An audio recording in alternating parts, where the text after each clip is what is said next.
Ողջույն սիրելի հեռուստադիտողներ, ձեզ հետ Ռադար զրույցն է։ Այսօրվա մեր հյուրը Երևանի մամուլի ակումբի պատվավոր նախագահ Բորիս Նավասարդյանն է։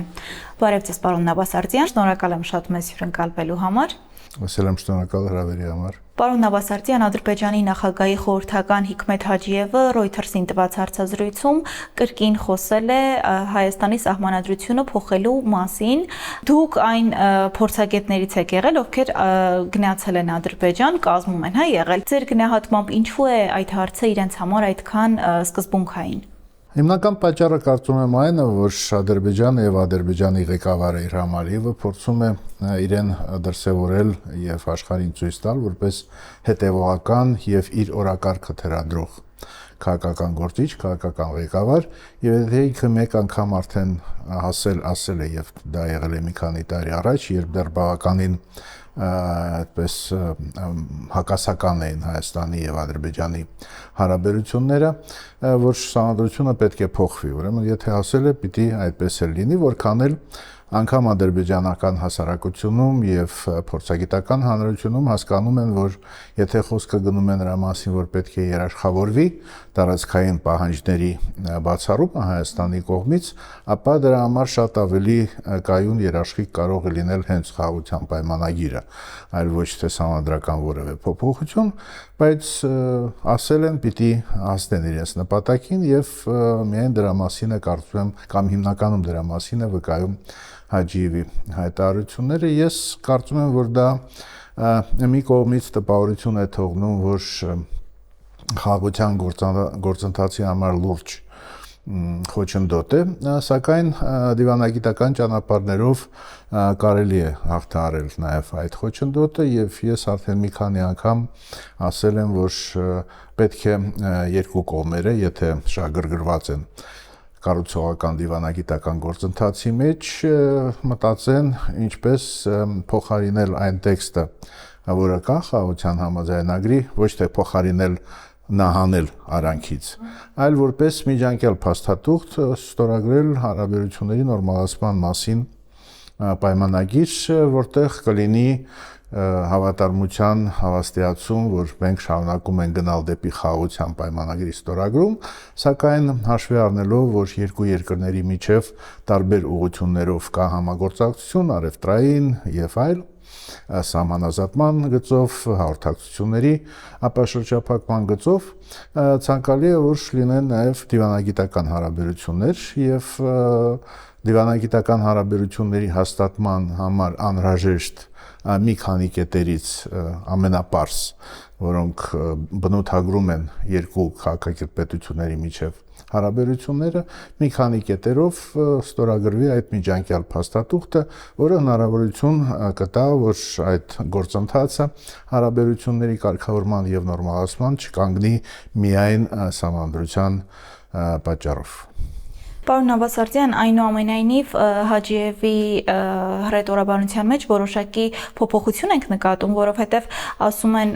եթե սահմանադրությունը փոխվի, նոր կկնքենք խաղաղության պայմանագիրը, միաժամանակ հայտարարում են, որ դա Հայաստանի ներքին գործն է։ Ըստ էս ինչ է սա նշանակում։ Նշանակում է, որ ինքը որոշում է սահմանադրություն փոխելու մասին, դա Հայաստանի ներքին գործն է, բայց Ադրբեջանին անհրաժեշտ է խաղաղություն համաձայնագիր ստորագրելու համար, որպեսզի սահմանադրությունը եւ մասնավորապես սահմանադրության նախաբանի մեջ ներառված հղումը անկախության հռչակագրին չլինի։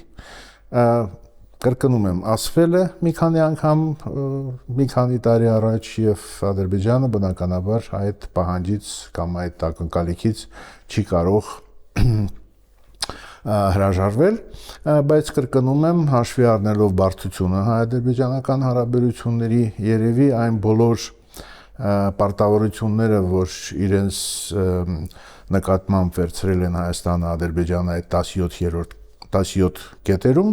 խաղաղության համաձայնագրի բավականին դժվար է իրականացնել եւ ապահովել։ Այնտեղ կա առնվազն 3-4 կետ, որոնց հասնելու համար բավական երկար ժամանակ պետք կլինի։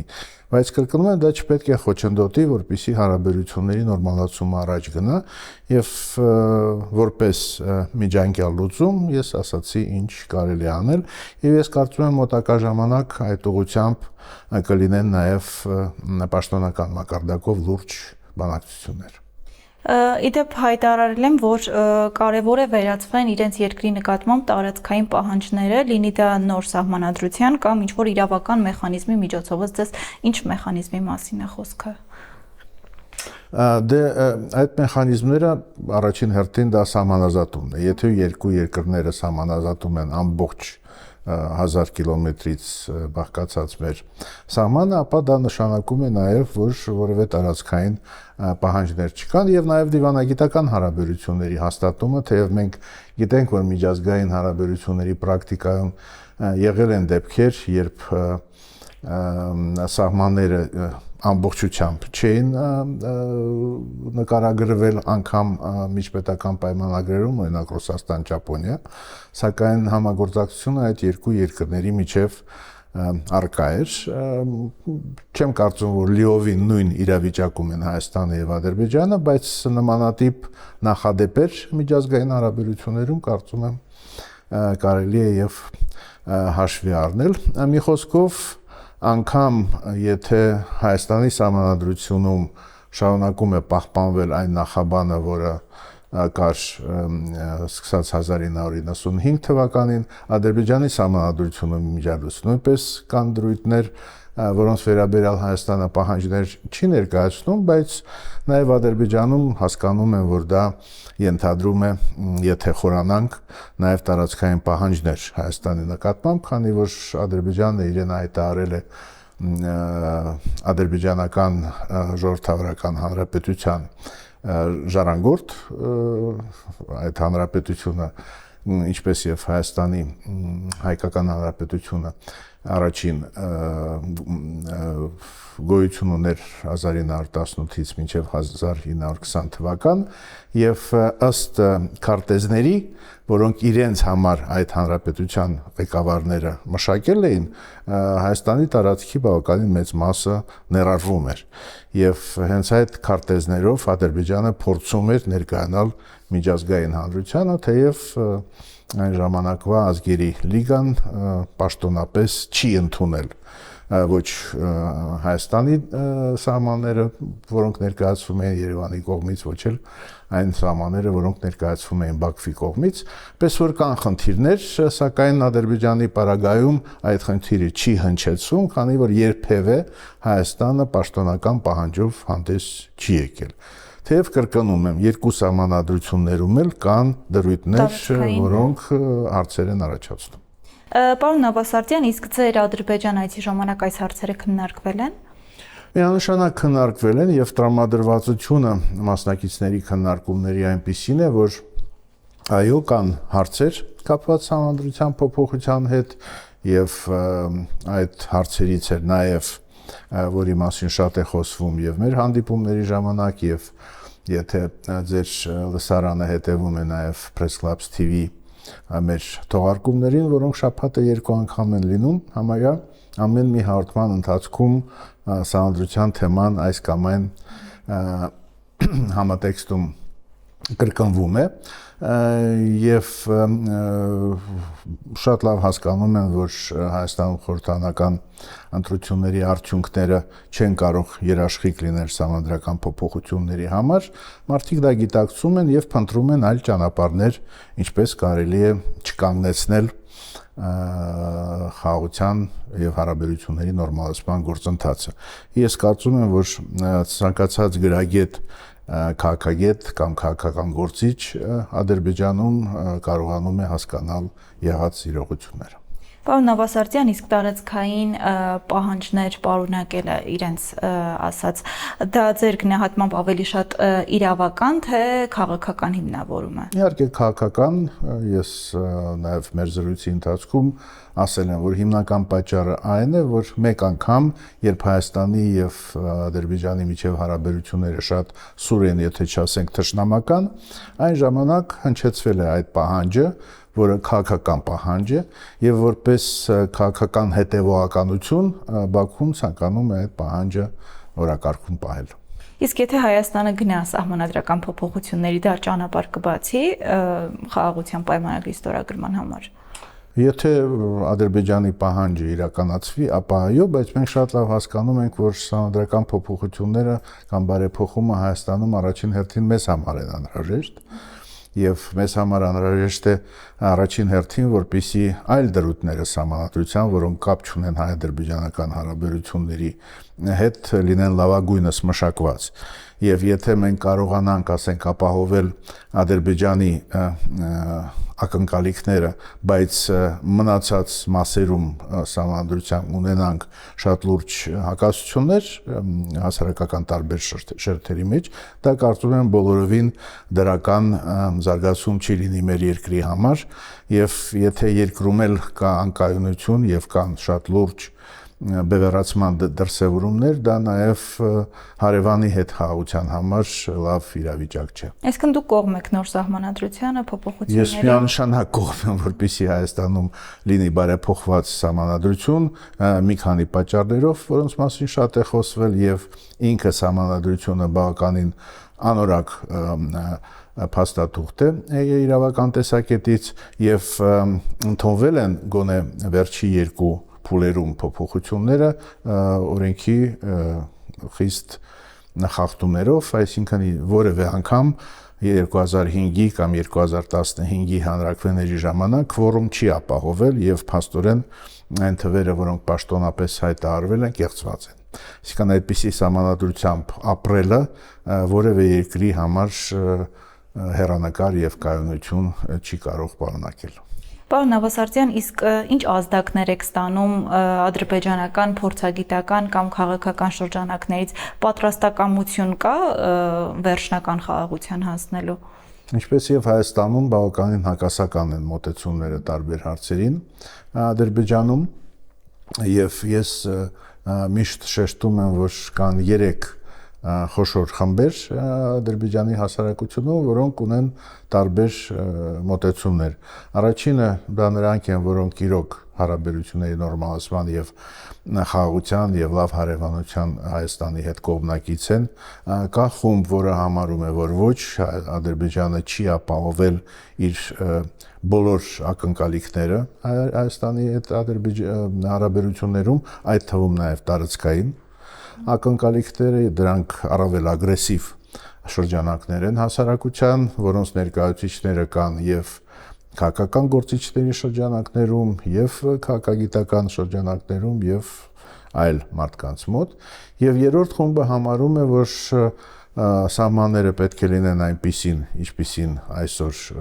ձևավորված է պրակտիկարումով, սակայն հարաբերությունները Հայաստանի հետ երբեք բարեկամական կամ լավ հարևանների միջև չեն կարող լինել, հա, այսինքն պատ է պետք կառուցել երկու երկրների միջև եւ փորձել զարգանալ առանց տեսնելու մյուսին։ Ես կարող եմ իմ սուբյեկտիվ նաև գնահատականը տալ, որ առաջին խումբը քանակական առումով աճում է։ Այսինքն այն խումբը, որը կողմնակից է լավ հարևանության, բայց դա բնականաբար բավականին դանդաղ եւ դժվար գործընթաց է եւ Ադրբեջանի պետական կառույցների ղեկավարները, ներկայացուցիչները, երբ խոսում են, նրանք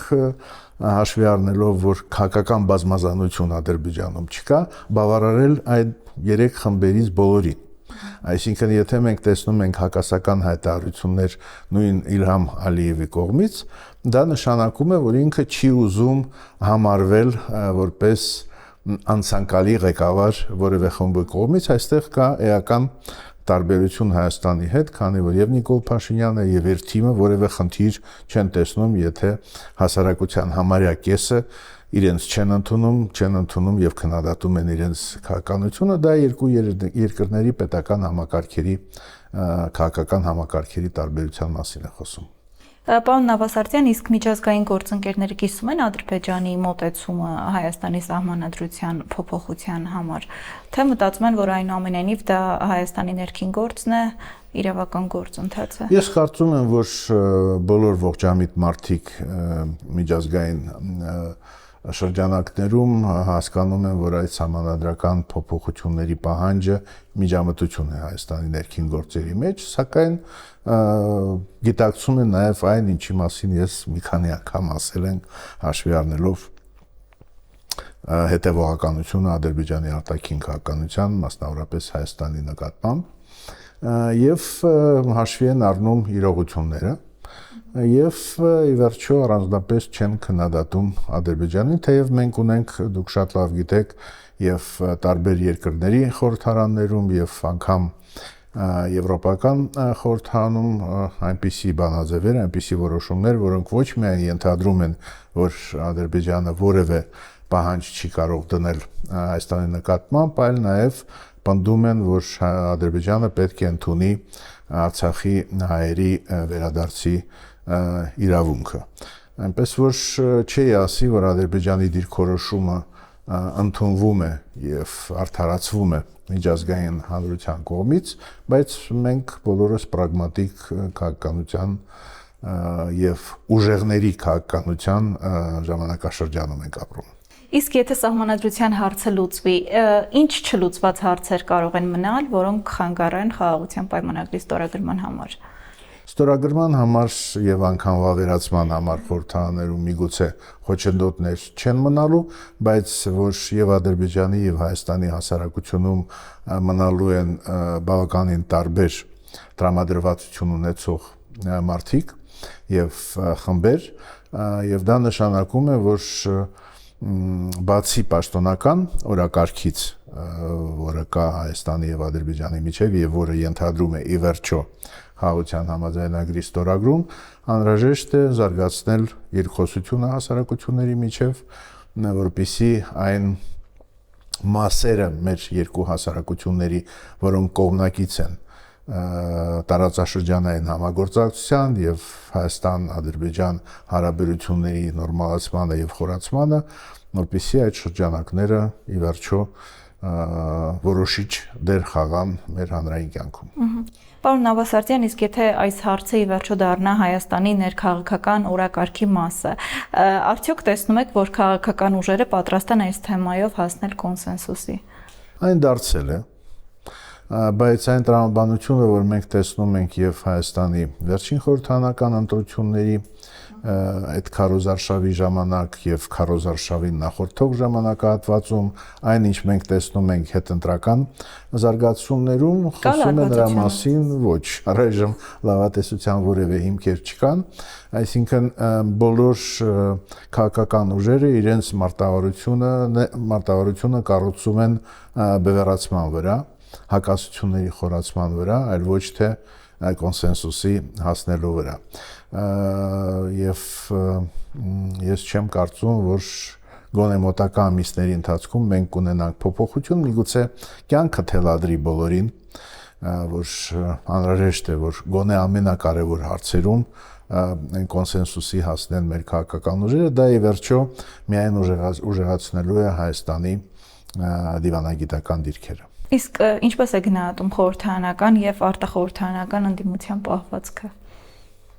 Արտախորհրդանականը ես չգիտեմ ում նկատի ունեք, որտեղ այդքան բազմազան է եւ այդքան տարբեր մոտեցումներ ունեն, այնտեղ էլ է ամեն ինչ բևեռացված, հա, ինչպես եւ խորհրդանական ուժերի միջև եւ ամեն ինչ արվում է թե իշխանական շրջանակների կողմից, թե անդիմադիր շրջանակների կողմից, խոսում է նրա մասին, որ կա շահագրգռվածություն այդ բևեռացումը եւ արճակատումը պահպանելու առումով, երևի պատճառներից մեկը նաեւ սպասվող դիմընտրություններ են տեղական ինքնակառավարման մարմինների, որոնք կայանալու են Հայաստանում համայնքների մեծ մասում սեպտեմբերից մինչև նոյեմբեր եւ այդ արշավը փորձելու է բոլոր քաղաքական ուժերը ըստ երևույթի օգտագործել մյուսին ոչնչացնելու համար եւ առավել հաջողությունների հասնելու համար եւ այլ մարտավարություն կան բևեռացումն է, կարծես թե ոչ մի քաղաքական ուժ չի պատրաստվում որդեգրել։ Իսկ ընդդիմությանը հաջողվում է այլընտրանքային օրակարգ ձևակերպել, թե այնուամենայնիվ Դե քանի որ կարելի ասել, որ Նիկոլ Փաշինյանը եւ իր թիմը մենաշնորհացրել են խաղաղության, եվրոպականացման եւ ինքնիշխանության գաղափարները, մյուս բևեռը հակառակը պետք է մտածի եւ մենք տեսնում ենք, որ հենց հակառակ դիրքերից են հանդես գալիս, այդ առնվազն 3 սկզբունքների նկատմամբ ինքնիշխանության բնականաբար օգտին խոսում են բոլորը, բայց միանգամայն տարբեր ձև են պատկերացնում, թե ինքնիշխանությունը ինչի հաշվին պետք է կայանա։ Դա իհարկե շատ մտահոգիչ է, քանի որ ցանկալի կլիներ, որ թիմ ընտրություններում կենտրոնացումը լիներ համայնքների իրոք հզորացման եւ համայնքների զարգացման թեմայի մեջ, այլ ոչ թե աշխարհաքաղաքական կամ պատերազմ, խաղաղություն այդ դիլեմայի հիման վրա, բայց ունենք այն ինչ որ ունենք, ցավոք քաղաքական կյանքը Հայաստանում համակրանքներ դժվար կարողանա առաջացնել քաղաքացիների մեծ մասի մոտ։ Պարոն Նավասարդյան, եթե խոսում ենք խաղաղության գործընթացի մասին, անհնար է շրջանցել Ռուսաստանի գործոնը, երեկ էլ Ռուսաստանի արտաքին գործերի նախարարությունը հայտնեց, որ պատրաստ է Հայաստանին եւ Ադրբեջանին օգնել հարաբերությունների կարգավորման համար։ Ըստ ձեզ Մոսկվան ինչ դեր ունի հիմա հայ-ադրբեջանական բանակցություններում։ Այս պահին դերակատարությունը նվազագույնն է։ Ես կարծում եմ եւ Բաքվում եւ Երևանում հասկացել են, որ եթե ուզում են արդյունավետ բանակցային գործընթաց ունենան, պետք է հնարավորինս մեկուսացնել Ռուսաստանին, քանի որ Ռուսաստանը այո որպես երրորդ կողմ եւ լեգիտիմ շահեր ունեցող իբրև թե կողմ հանդես է գալիս, մենք շատ լավ հիշում ենք եռակողմ այդ հայտարարությունը 2020 թվականի նոյեմբերի 9-ի, որտեղ Ռուսաստանը լիիրավ մասնակիցն է, այդ ձևաչափի, բնականաբար, եթե այդպես լինի, Ռուսաստանի շահերը կարող են ընդհանուր օրակարգում բավականին մեծ կշիռ ունենան եւ հակասեն ի վերջո երկու հիմնական կողմերի շահերին եւ կրկնում եմ, դա հասկացել են եւ Երևանում եւ Բաքվում եւ փորձում են այդ երրորդ կողմերի առաջին հերթին Ռուսաստանի շահերը դուրս հանել բանակցային գործընթացից, դա կարծում եմ հաջողվել է, քանի որ ինձ համար ակնհայտ է, որ Ռուսաստանը մեր նախընտրական շրջանում կուզենար օգտագործել Ադրբեջանին, այսինքն Ադրբեջանի կողմից ինչ որ ագրեսիվ գործողություններ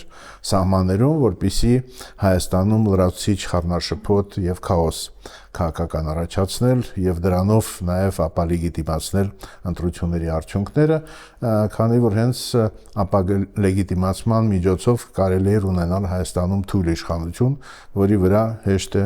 ազդել եւ ինչ որ բան թելադրել, բայց Ադրբեջանը բավականին պինդ գտնվեց եւ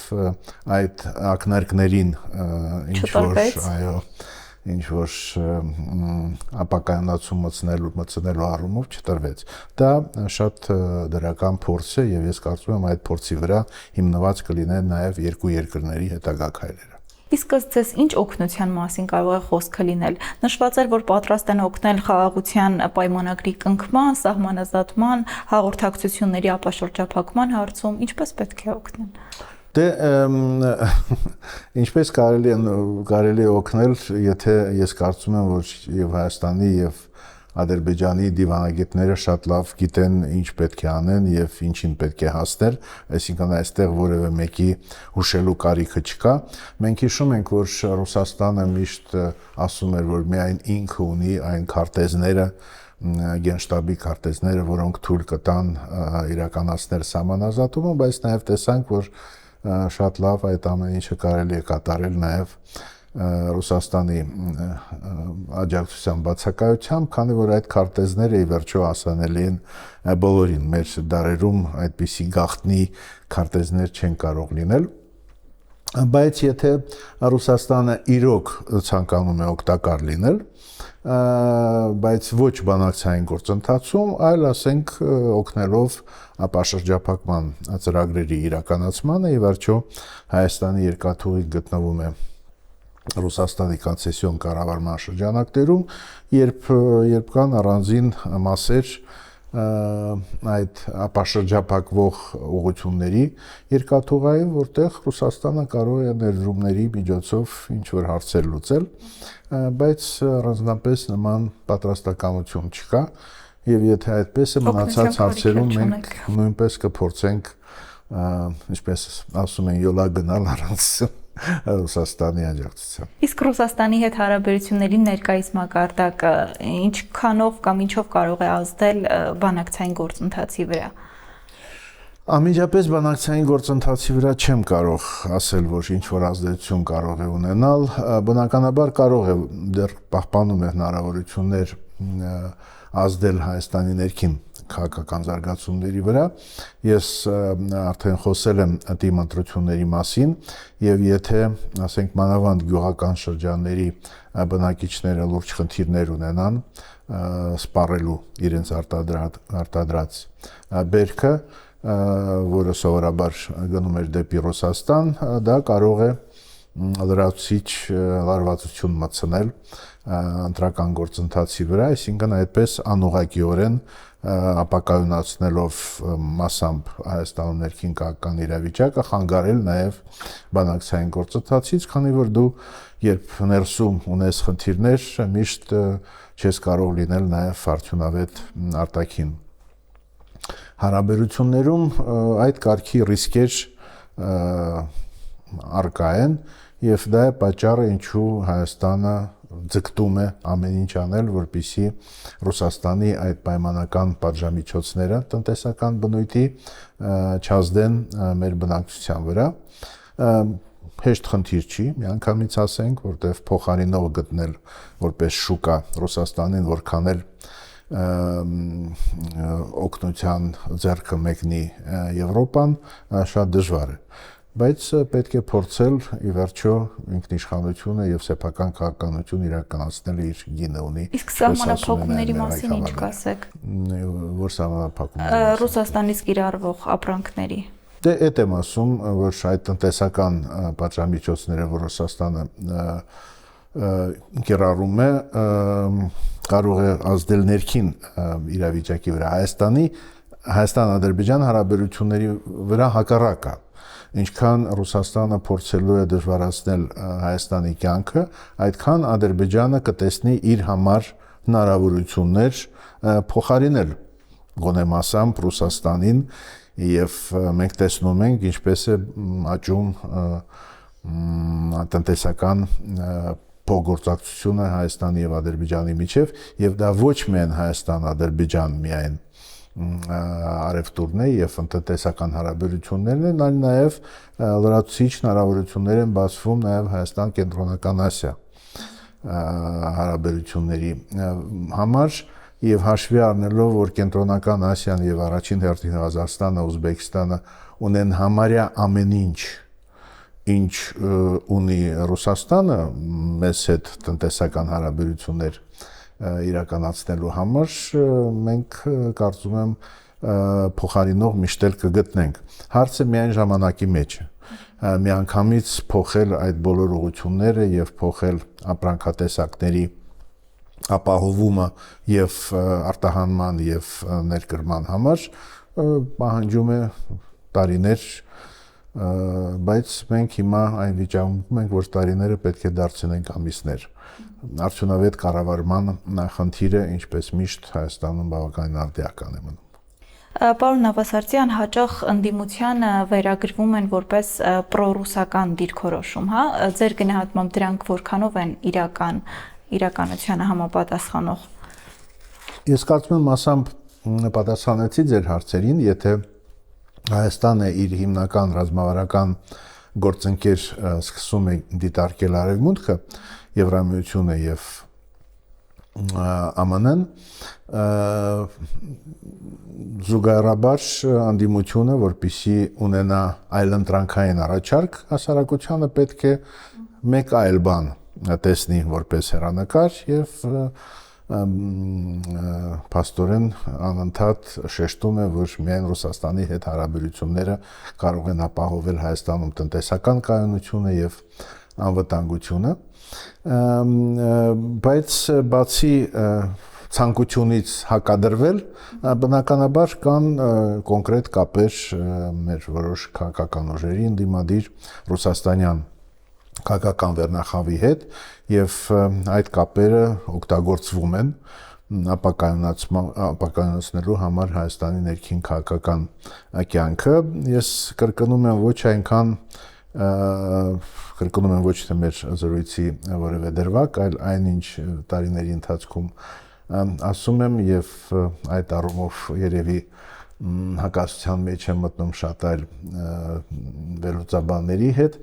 Ռուսաստանի համար ոչ այնքան կարևոր է Հայաստանում իրականացնել իշխանափոխություն, աջակցելով ընդդիմադիր քաղաքական ուժերին, որպես Հայաստանում ունենալ թույլ իշխանություն, բոլոր քաղաքական գործընթացները, այլ թվում նաև ընտրությունները ապալեգիտիմացման ճանապարհով։ Եվ ապալեգիտիմացման հիմնական հնարավորությունը այսօր ուժեղացնել այն քաղաքական ուժերին, որոնք չունեն համոզիչ օրակարգ, արհեստականորեն ուռճացնել իրենց քաղաքական կշիռը եւ քաղաքական դերը, եւ դա այն է, ինչ մենք տեսնում ենք նաեւ նախընտրական եւ հետընտրական շրջանակներում Իսկ հիմա շարունակում է ազդեցություն ունենալ։ Ես կարծում եմ, այո, մոտավորապես նույն մարտավարությունը Ռուսաստանը շարունակում է եւ որ ընտրություններից հետո էլ շարունակում է այդ տնտեսական առևտրային պատժամիջոցները կիրառել Հայաստանի նկատմամբ, նշանակում է, որ դեռ հույսեր ունեն, որ թիմ ընտրությունների ընթացքում կամ այլ ձևաչափերում կկարողանան արհեստականորեն բարձրացնել կշիռը ընդդիմադիր քաղաքական ուժերի եւ խանգարել այն քաղաքական ուժերին, որոնք կարող են լինել բնական այլընտրանք Հայաստանում, այլ ոչ թե արհեստականորեն ստեղծման, որքանով ընդդիմադիր դաշտը զբաղեցրած կլինի այդ արդեն ավանդական դարձած քաղաքական ուժերի կողմից, այդքան մյուսների համար մուտքը մեծ քաղաքականություն դժվարանալու է։ Պարոն Նավասարդյան, ընդդիմությունը հաճախ քննադատում է իշխանությանը Ռուսաստանի հետ հարաբերությունները փչացնելու համար։ Ձեր կարծիքով այս քննադատությունը ունի ռազմավարական հիմք, թե հիմնականում քաղաքական պայքարի մաս է։ Ես չեմ կարող ասել, որ վերջի, ասենք, 8 տարիների ընթացքում Ռուսաստանի հետ հարաբերություններում ամեն ինչ ճիշտ են արել Հայաստանի իշխանությունները, բայց որ այսօր այլ ճանապարհ չկա, քան ամրապնդելու նպատակով մեր ինքնիշխանությունը, իսկ դա անհրաժեշտ է նաև տարածաշրջանում խաղաղության հասնելու համար, փնտրում են Ռուսաստանին փոխարինող ռազմավարական գործընկերային հարաբերություններ այլ կենտրոնների հետ, այսինքն դրա այլընտրանքը գոնե այս վերջի տարիների ընթացքում, գոնե 2020 թվականից սկսած այլընտրանքներ կարծում եմ չկան եւ մնում է, որ այդ փորձերը Հայաստանի իշխանությունների, ինչպես ասում են, բազմազանացնել իր արտաքին ռազմավարական հարաբերությունները, այդ ուղղությանը այլընտրանք չկա եւ անհրաժեշտ է միայն արդյունավետություն այստեղ, այսինքն ապացուցել, որ մենք կարող ենք իրոք լավագույնս օգտվել այն աջակցությունից, որ մեզ տրամադրում է եւ ֆինանսական, եւ քաղաքական առումով Եվրամիությունը։ Դա կարծում եմ հիմնական խնդիրն է այսօր, որ այն միլիարդները, որոնք տարիների ընթացքում մեզ խոստացվում են եւ կարող են իրոք գալ երկիր, օգտագործվեն եւ իրացվեն, որտեւ եթե վատ են իրացվելու կամ չեն իրացվելու, բնականաբար այդ խոստումները իրականություն չեն դառնա եւ լավագույն դրա ապացույցը այն է, որ կհիշենք երևի շատերս, որ 21 թվականի օգոստոսին մեզ խոստացել էին 2.6 միլիարդ եվրո, որպես աջակցություն տարբեր խողովակներով Եվրամիությունից, դրանից Հայաստանը կարողացել է օգտվել լավագույն դեպքում 30%-ից։ Այսինքն այդ նոր խոստումները, որոնք լսում ենք այսօր, պետք է ապացուցել, որ կարողանում ենք իրացնել եւ դրա համար կառավարման արդյունավետությունը Հայաստանում այն հիմնական խնդիրն է, որը պետք է լուծվի։ Իսկ ինչպիսին պետք է լինի Հայաստանի դիրքորոշումը Ռուսաստանի հետ հարցում։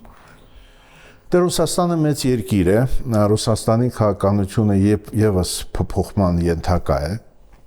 Ես չեմ կարծում, որ Ուկրաինայի հետ պատերազմը հնարավորություն է թողնում Ռուսաստանին մնալ այնպիսին, ինչպիսին այն կա այսօր։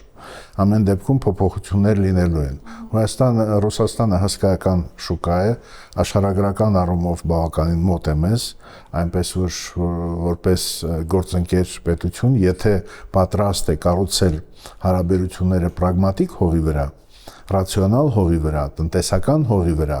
ես կարծում եմ, որ կարող է մնալ Հայաստանի համար բավականին կարևոր գործընկեր։ Իսկ եթե փորձելու է մեզ ստիպել, որպեսզի մենք ընդունենք պետական այն մոդելը, որը կա Ռուսաստանում, մեզ ընդունել, որ Ռուսաստանը մնում է մեր փոխարեն տարբեր որոշումներ կայացնելու կենտրոն, դա իհարկե Հայաստանի համար չի կարող ընդունելի լինել, եւ ես կարծում եմ, որ դեռ հնարավորություններ կա Ռուսաստանի հարաբերությունները չհասցնել թշնամականին, թեև այսօր նմանատիպ միտումներ նկատվում են։ Շնորհակալ եմ շատ, պարոն Նավասարդյան։ Այսօրվա համար այսքանը, իսկ ես հիշեցնեմ, որ մեր հյուրն էր Երևանի մամուլի ակումբի պատվավոր նախագահ Բորիս Նավասարդյանը։